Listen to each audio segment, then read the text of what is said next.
I would like to take all of your years of experience in growing and scaling businesses and have you help us dissect what are the top four challenges that C suite executives have identified. I'm going to list those out. Trust is absolutely one of those. We are in a trust epidemic right now. If you go no farther than the most recent LinkedIn Edelman Trust Barometer, 32,000 worldwide respondents said this. 61% of them believe that we as business leaders are being intentionally misleading. Intentionally misleading. You might as well say they think we're lying to them. Another study talked about how 74% of B2B buyers don't believe the customer evidence that we present to them. How we bottle up what we do and say, hey, we could do this for you. They're not buying it. And you wonder why they're waiting longer and longer to want to even talk to us, right? Starting up that conversation, building that level of trust has never been more important to us. Now, the other three in priority order are they talk about B2B C-suite executives. Number one challenge, internal alignment. Just how do we understand, how do we come together as high performance teams and play from the same playbook, really? The second most important challenge that they talk about a lack of deep understanding of the voice of the customer, the highest voice of authority in the business. And how do we truly understand that voice so that we can meet their needs, provide value, provide that basis of trust? Then the last one is how do we balance short term versus long term? I know throughout your career, you have operated with a quota, short term attainment that you're being held accountable for. But at the same time, you know that trust is not built overnight. Trust is a long term endeavor. So we're going to take all of that and dissect it. To start with, I would love to know your thoughts on building trust and why it's foundational.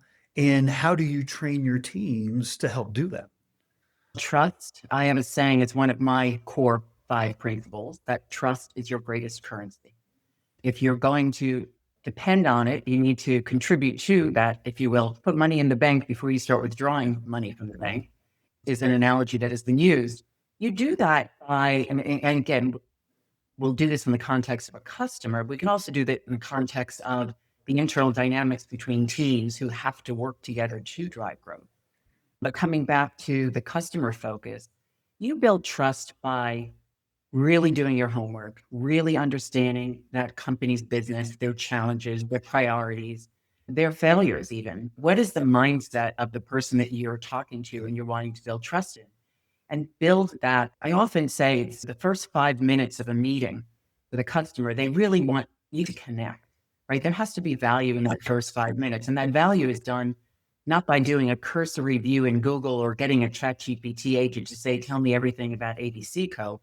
Really spending your time understanding and analyzing. That's, I would say, the start of a relationship and how you earn the right to build trust. Because trust doesn't come overnight, as you said, but by delivering value in every interaction with the client, by being prepared, by having a point of view, by being able to articulate the value that you can bring, then that customer will give you the opportunity to come back.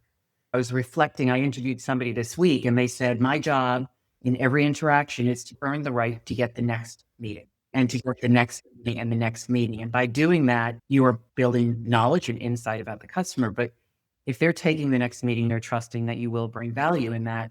And then trust, of course, over time is based in relationship. Those relationships are important because, especially in this world of everything, every sentence has to have AI in it or agentic AI, coming back to the humanness of how people make decisions and the humanness about how people make decisions on potential partners to work with. It's almost getting back to the basics right now, really human-centric engagement, which is built on relationships, which are built on trust. And not every interaction will drive a sale or another piece of business. And you have to make that long-term investment to get that return over time. It goes to one of your other points, which is whatever your job is, somebody has a target, a quota that you have to achieve.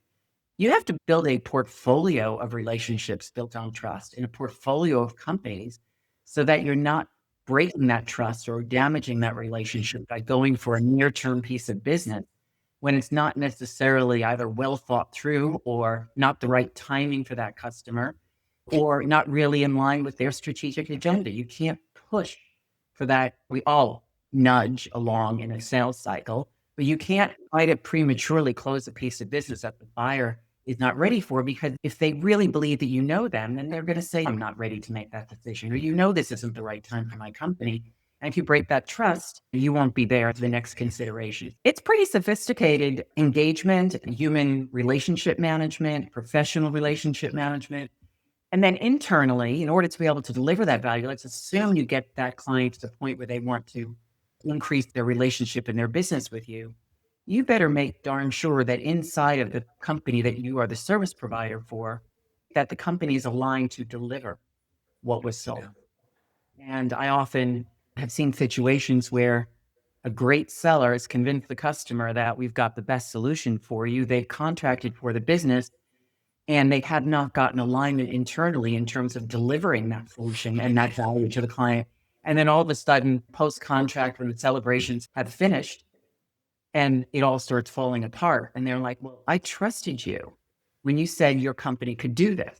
So it's ensuring internal alignment to support the delivery of value to that customer, built on relationships, built on trust, built on knowledge of what are their priorities. When you think about all that I just said, it all is human nature and human aspects of how we do business together. That's underpinned by technologies and systems and tools, and you'll get it all right. It's really down to the humanness of this. I was reflecting, I closed a very large outsourcing deal with a company that had actually been burnt. They had outsourced before, they took it back, and now they were at the point of going back out. And it was about a $2 billion total contract value where we were outsourcing almost everything, but they were a utility company, but for the core grid, utility grid. And I really built the trust up over a significant period of time, probably close to a year, and really made sure that I led that deal. But I remember thinking every interaction, I used to say to my team, this was when we were at IBM, I said, put the I away. The only I here is the we, this collective team, and we have to be focused on a customer. In the last meeting before they made the decision to go with us, I said to this client, at the end of the day, we'll get the solution right. We'll get the commercial model right. We'll get the contract right. But at the end of the day, you have to decide who you want to do business with. And I shared the story of who IBM and what our values were and what we represented. And we are basically a collection of human beings underpinned by really phenomenal technology and solutions. But who do you really trust and who do you want to help transform your business? We got the job. We got the sale. But that drove an awful lot of internal alignment that I had to manage, and then alignment with the customer and bringing that all together. But ultimately is why they made the decision. But that's a lot of trust building.